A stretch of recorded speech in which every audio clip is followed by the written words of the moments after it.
Et si je te disais que la plupart des gens ne vivent pas pour eux, mais pour les autres? Bienvenue au niveau 2 de conscience, celui où on apprend à sourire, à plaire et à s'oublier. Ce niveau, c'est celui de la validation sociale. Après la survie physique, vient la survie identitaire.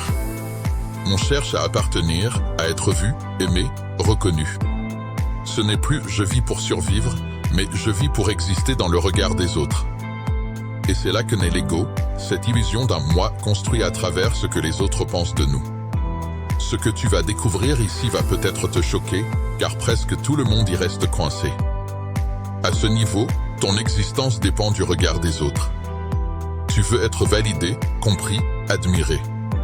Tu te dis libre, mais tu vis pour ton image. C'est l'illusion du moi social, celle qui te pousse à cacher tes doutes, à maquiller tes échecs, à sourire même quand tout s'effondre.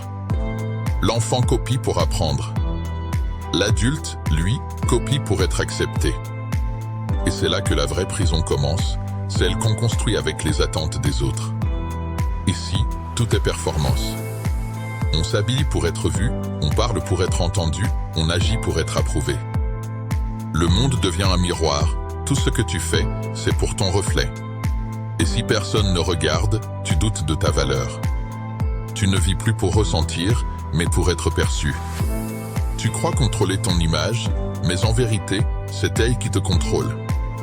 Tu veux savoir pourquoi on reste coincé à ce niveau? Parce qu'on confond amour et approbation. On fait tout pour mériter le regard des autres. Et quand il disparaît, on s'effondre.